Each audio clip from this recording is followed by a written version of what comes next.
데이터 우리가 얘기하는데 AI 시대에 과연 우리 청년들은 뭘 준비해야 되나?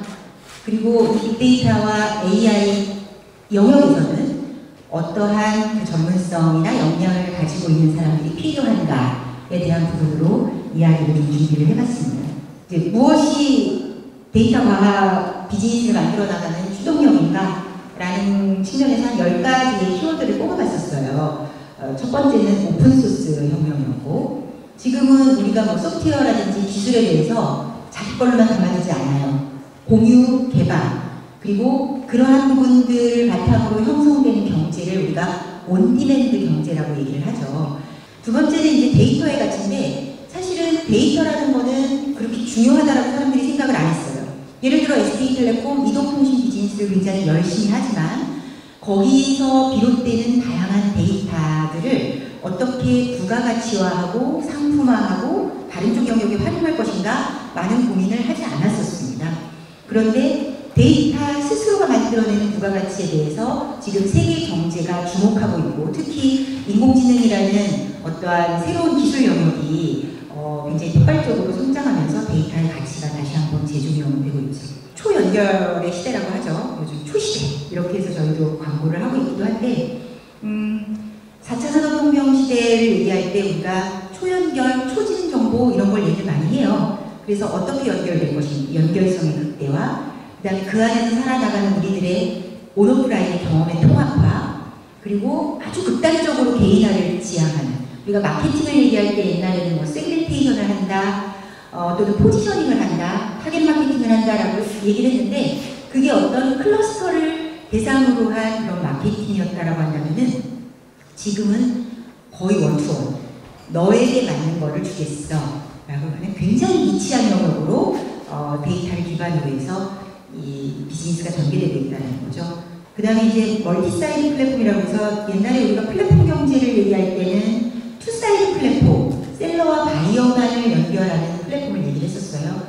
그런데 우리가 데이터나 인공지능 영역으로 들어가게 되면은 판매자와 수요자만 연결해서는 절대 이 경제가 커지지 않습니다. 왜냐하면은 데이터를 공급하는 자와 그것을 필요로 하는 자가 있지만 그 안에서 아까 얘기했던 기준 정보를 생성해내는 자, 또 분석을 대행해내는 자, 또는 여러 가지 그 인더스트리의 도메인 난리지를 첨가해가지고 뭔가의 새로운 경제를 만들어내는 컨설팅을 하는 자. 그래서 참여자들이 굉장히 복잡해지는 거죠. 예전에는 우리가 단기적으로 수요에 관련된 부분을 봤다라고 한다면 지금은 이제 예측해야죠. 리스크에 대한 총량이라든지 이런 부분들을.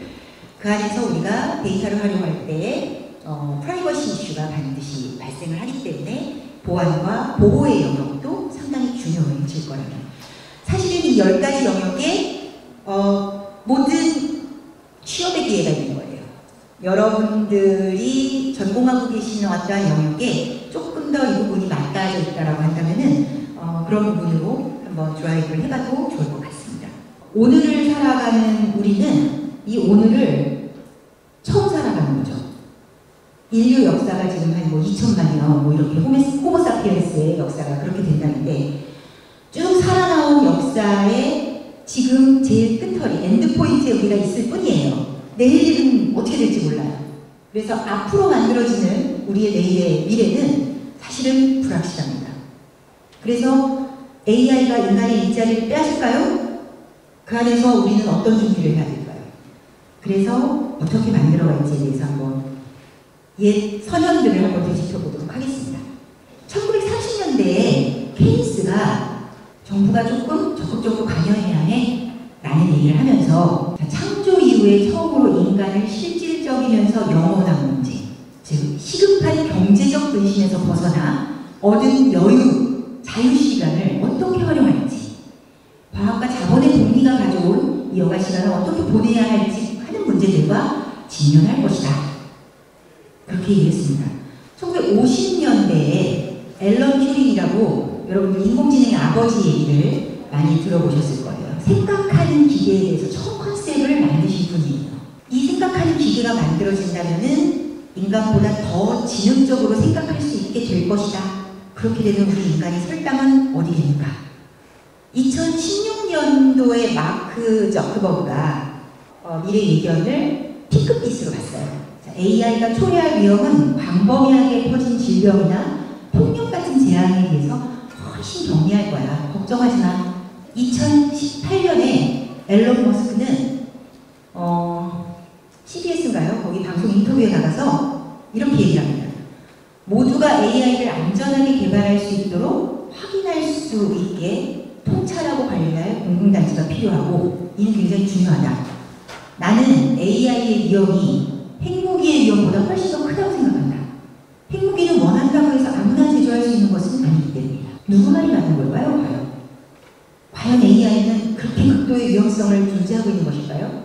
아니면 저크버그가 얘기했던 것처럼 우리한테 핑크빛 미래만 제시하고 있는 것일까요? 그런데 이 양면성을 모두 가지고 있는 게 사실은 AI입니다. 기존에는 사실은 에너지를 기반으로 해서 생산성이 조금 더 증폭되는 그러한 산업혁명이었어요.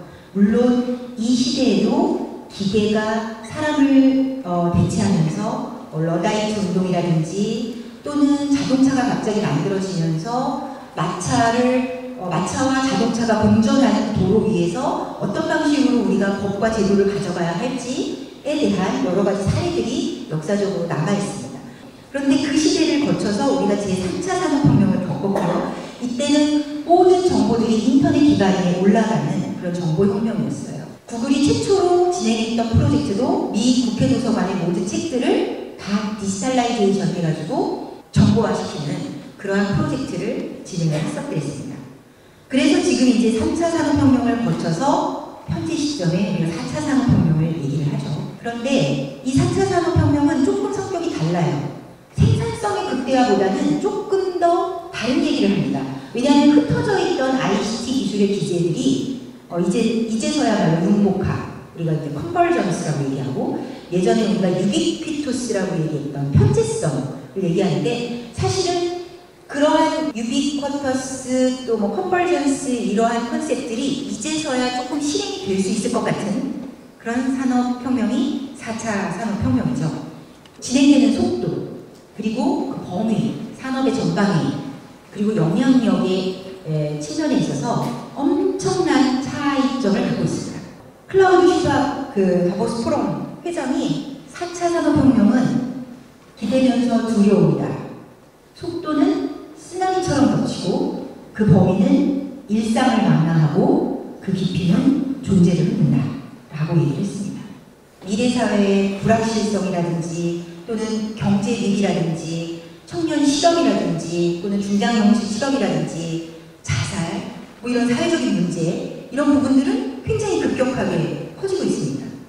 그런데 우리 스스로 한국 경제에서 과연 이렇게 변형의 시대 클라우드 슈밥도 얘기했던 그런 쓰나미와 같은 알 수 없는 그런 변화의 시점을 우리 얼마나 어떻게 잘 준비하고 있는가.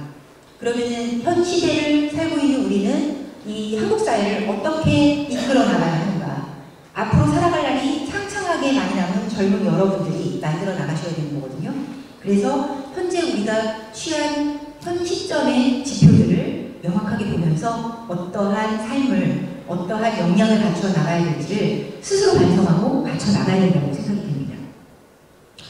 그런데 이 빅데이터 얘기할게요. 왜 갑자기 이 시점에 빅데이터야? 왜 AI고? 전체적으로 디지털라이제이션에서 중앙 서버에서 데이터를 핸들링할 수 있는 그런 시대가 됐고 디지털라이제이션 됐다라는 거는 복제가 가능하다는 거고 여러 사람들이 한꺼번에 붙어서 공용으로 사용할 수 있는 그런 환경을 제공할 수 있다는 거거든요. 심지어는 우리가 사용하고 있는 디바이스들을 통해서 만들어지는 데이터들도 훨씬 다양해졌고 그런 것들이 업로드, 다운로드 되는 그런 네트워크의 속도도 지금 엄청나게 빨라졌잖아요. 또 실제적으로 그렇게 만들어진 데이터들을 처리 비용이 그렇게 많이 들지 않아요. 클라우드 시대이기 때문에. 그래서 지금 이제 빅데이터가 얘기되는 겁니다. 예전에는 데이터 보관 비용이 너무 많아서 다 지워버렸어요. 기업에서. 데이터가 삭제했죠. 지금 생각하면 굉장히 아깝죠. 그러나 이제서라도 이 모든 데이터들이 축적되고 있고 또 저렴한 비용으로 관리될 수 있는 환경이 됐기 때문에 이제 와서 지금에서야 빅데이터, 인공지능을 얘기하게 되는 겁니다. 빅데이터란 기존의 기업들이 수집할 수 없었던 다양한 이종 데이터를 연계 결합해서 비즈니스적인 가치를 창출하기 위해서 끊임없이 적용하는 지속적이고 창의적인 일련의 과정이며 방법론이다라고 정의를 내렸습니다. 이 데이터 앞으로 만들어지는 시장은 내가 갖고 있지 않은 우리 가입자의 데이터가 아닌 영역에서 어떻게 인사이트를 뽑아낼 수 있을 것인가. 그러려면 수집하는 문제, 데이터를 정제하는 문제, 그리고 가공 융합해서 인사이트를 뽑아내는 문제가 다 일련의 영향을 가지고 있는 것이죠. 불확실한 미래 사회에서 데이터가 그럼 무슨 역할을 할 수 있느냐? 첫 번째, 통찰력을 제공하죠. 지금 통계청에서도 진행되는 것이 뭐냐면은 기존에 통계청이 가장 대표적으로 했던 건 뭐냐면은 인구 센서스 데이터를 만드는 거였어요. 뭐 4년단위, 5년단위 한 번씩 가각 호호를 방문을 해서 그 통계청에서 만들어진 질문지를 돌리죠. 그럼 통장님이 수고하시잖아요. 아파트 단지마다 돌아다니시면서. 그래서 인구 센서스 데이터를 만들려면 그거를 4, 5년 단위에 한 번씩 전수조사를 하고 나머지 연간 단위는 약간 패널 데이터처럼 그렇게 일부 보안 조사를 해가지고 조사 기반의 데이터를 만들었었습니다. 그런데 지금 통계청에서도 외부의 빅데이터를 활용해서 대안적인 경제 상황을 모니터링할 수 있는 대안 데이터 생성을 시작을 했어요. 그래서 SK텔레콤하고도 거주 지역, 거주지 또는 또 유동인구에 관련된 부분들을 통신 데이터를 가지고 만들어내서 승인 통계 작업을 시작을 했습니다. OD 데이터라고 얘기하는데요. 오리지널 그리고 데스티네이션 이 데이터를 만들어서 그 기간 중에 실제 그 지역 축제에 얼마나 많은 사람들이 왔는지를 기존 거주민들 빼고 데이터를 만들어요. 그러한 부분을 가지고 지역 축제에 흥행이 성공했는지 실패했는지를 알 수가 있죠. 또 리스크, 아까 얘기했던 미세먼지에 관련된 부분, 또 여러 가지 기후 상황들, 또 사회적인 어떤 그 리스크들, 예를 들어 어떤 사건 사고가 일어났다든지 특별한 재앙이 닥쳤을 때 그거를 재빠르게 포착하고 또 모니터링하고 또는 사건에 대한 정보를 확산시킬 수 있는 기제들, 이러한 부분들이 전부 다 데이터로 가능합니다. 그 다음에 조금 더 스마트하게 할 수 있는 부분들, 신용을 평가한다든지 아니면 마케팅의 트렌드를 판단한다든지 할 때 데이터가 역할을 할 수가 있고요. 창조, 융합한 이종 데이터의 내용을 가지고 색다른 서비스를 만들어낼 수 있는 그런 가치 창출 영역에 있어서 새로운 기회들이 있다고 생각이 됩니다. 예를 들어서 사건별 외식업에 대한 영업 평가를 우리가 만들어 본다고 했을 때 카드 회사의 매출 데이터, 그리고 유통회사의 유통 물류 데이터, 그 지역의 그 상점에 얼마나 많은 식자재들이 배송이 되었는지, 어떤 종류였는지, 그리고 통신 영역에서의 그 지역에 왔다 갔다 하는 사람들이 인구 통계학적으로 어떠한 특성을 가지고 있는 사람들이었는지, 이런 데이터들을 연결하면은 해당 사건에 대한 외식업종을 어떻게 선별하고 어떻게 창업하는 것이 가장 나을 것인지에 대한 인사이트를 만들어낼 수가 있겠죠.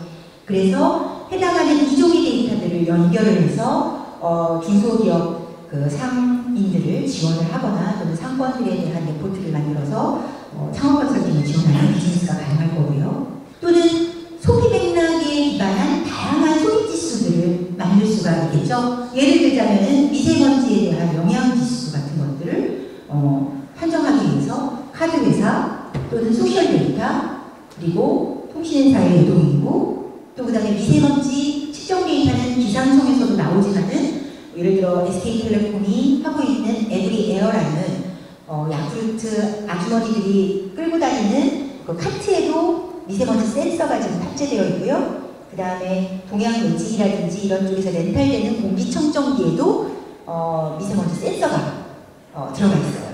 그런 다양한 IoT 기제들로부터 수집이 되는 그런 조금 더 촘촘한 미세먼지 농도를 바탕으로 해서 예를 들어 교통량 데이터라든지 이런 다양한 데이터들을 우리가 연결해 보면은 이 미세먼지에 따른 뭐가 더 잘 팔리고 어떤 업종이 더 선호되고 이런 부분들에 대한 인사이트를 도출해낼 수가 있겠죠.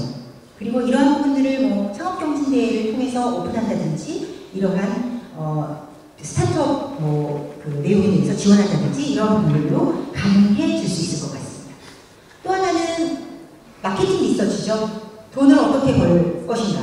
그러면은 보통 우리가 그 기존의 마케팅을 얘기할 때 아이드마라고 얘기하죠. 누가 어떤 물건에 대해서 관심을 갖고 흥미를 가져서 구매한 다음에 구매 의사 결정을 하는 그러한 부분이었는데 요즘은 어떻게 돼요? 관심 갖기 전에 검색부터 하고 검색해서 결과 가격 비교를 하고 가격 비교한 다음에 구매한 결과를 평판을 남기고 쉐어링하죠. 그래서 고객의 구매 의사 결정에 하는 디시전 전이라고 얘기하는 우리의 그 프로세스가 완전히 바뀌었어요. 그러면은 해당하는 단계마다의 이 데이터들을 어떻게 수집하고 활용할 수 있을 것인가 라는 부분이 필요한 거고 그거에 맞춘 소비 맥락에 관련된 데이터들을 내가 갖고 있는 데이터뿐만 아니라 외부에 존재하는 외연의 데이터들을 어떻게 수집하고 활용할 것인가 라는 부분들을 고민할 수가 있겠죠. 뉴스의 오피니언 마이닝을 통해서 주가 예측도 합니다. 또는 비트코인이라든지 이런 부분에 있어서의 가격 예측도 진행을 하죠. 싱가포르 같은 경우에는 사회적인 이슈를 모니터링하기 위해서 다양한 아까 말씀드렸던 IoT 센서 데이터라든지 도시의 인구 데이터라든지 이러한 부분들을 수집해가지고 싱가포르 위험 분석과 이슈 스캐닝을 하는 그런 시스템을 만들었고요. 이 부분들이 이제 스마트 시티 개념하고 연결이 돼서 진행이 됩니다. 샌프란시스코는 범죄 예방의 데이터를 활용을 하고 있고요. 또 CCTV를 곳곳에 설치한 걸 갖고 자전거에 관련된 도난 예방에도 이러한 부분을 활용하고 있다고 합니다. 인재 예상은 어떠한 인재 예상인가 말씀을 드리겠습니다. 첫 번째는 시대가 변하다 보니까 조금 자의적이고 창발적인 그런 게 필요한 것 같아요. 그래서 저희 SK텔레콤도 HR 시스템을 많이 바꿨어요. 일단은 근무 디자인을 자기 마음대로 할 수 있습니다. 2주 80시간 근무 시간 내에서 자기가 근무할 사업, 자기가 근무할 시간을 마음대로 설정할 수 있어요. 그래서 DYWT라는 여러분들 DIY라고 들어보셨죠? 그렇게 자기가 워킹타임을 설정할 수 있는 제도를 운영을 하고 있고요.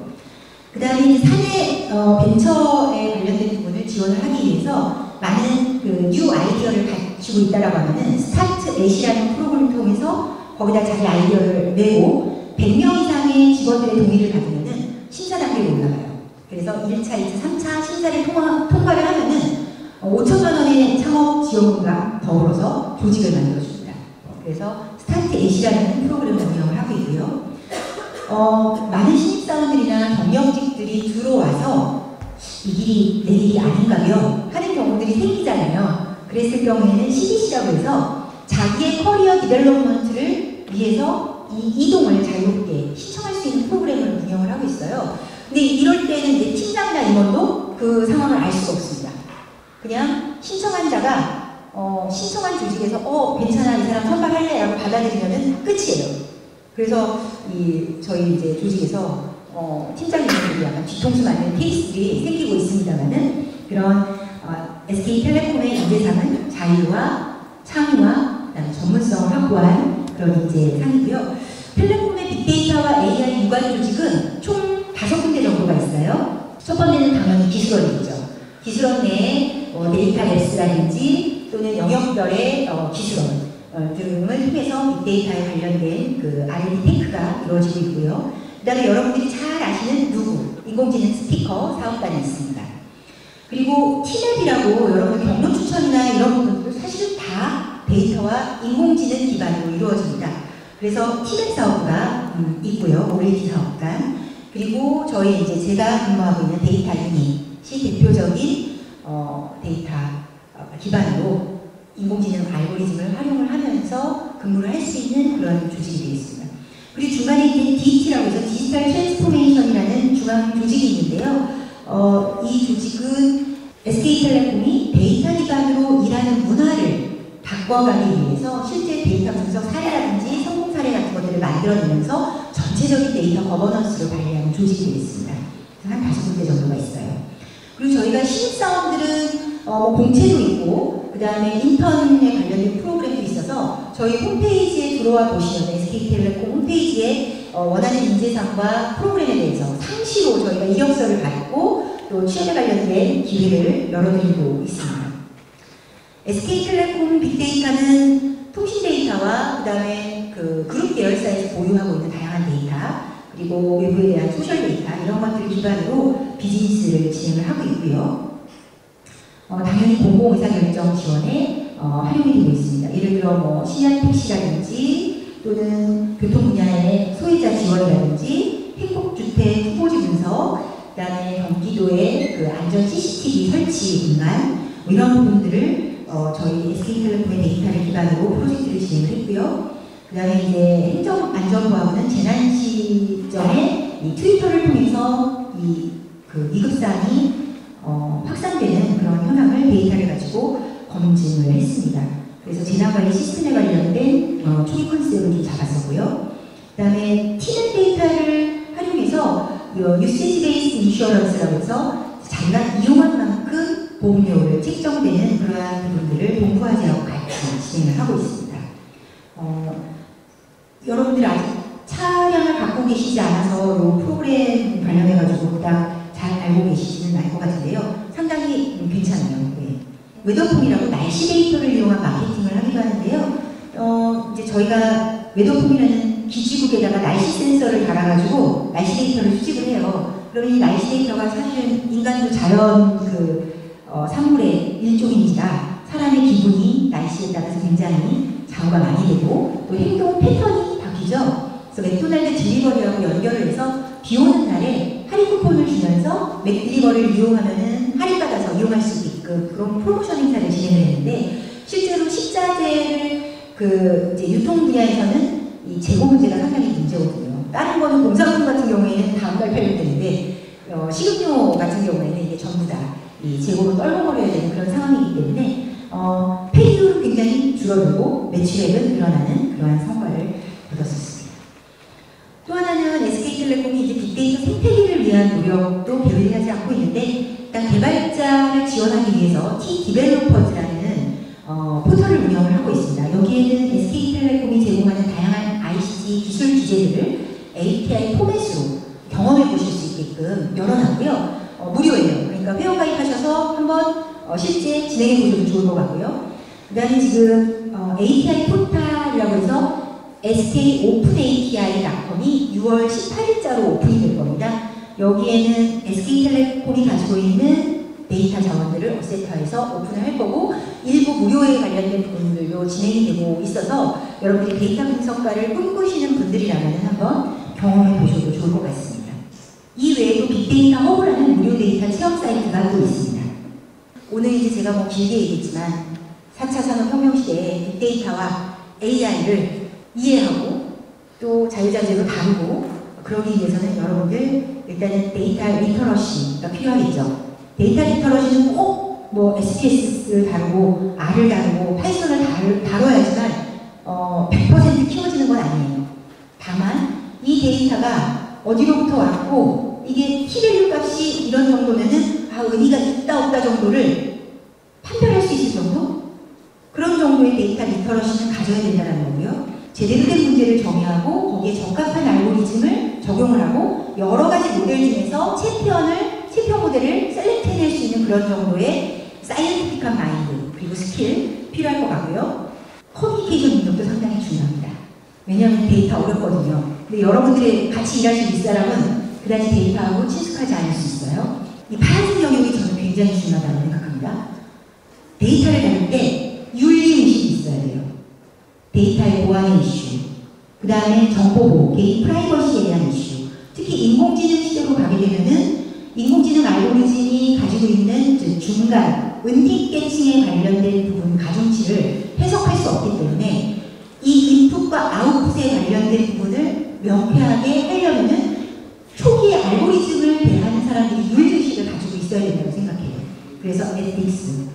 그 다음에 절대 혼자서는 못해요. 아까 우리가 데이터 분석가라고 얘기하지만 올마이티는 없습니다. 우리가 흔하게 데이터 사이언티스트에 대해서 잘못 알려진 그런 환상 같은 게 있는데 데이터 수집부터 시작해서 정제, 가공, 분석, 그 다음에 아까 얘기했던 분석 결과를 만들어내서 커뮤니케이션을 하고 부분까지 절대 혼자서 할 수 있는 일이 아니에요. 개별 단계마다 다 전문가들 풀들이 따로 있습니다. 그렇기 때문에 코어하는 스킬도 굉장히 중요해요. 그 다음에 가장 중요한 게 크리에이티비티죠. 컴퓨터는 굉장히 놀랍게 빠르고 정확하고 그렇긴 한데 또 반대로 얘기하면 대단히 멍청하죠. 근데 그에 가진 사람은 굉장히 놀랍게 느리고 비효율적이고 부정확한데 상당히 똑똑해요. 이 부분에 대한 영역에 우리의 기회가 있습니다.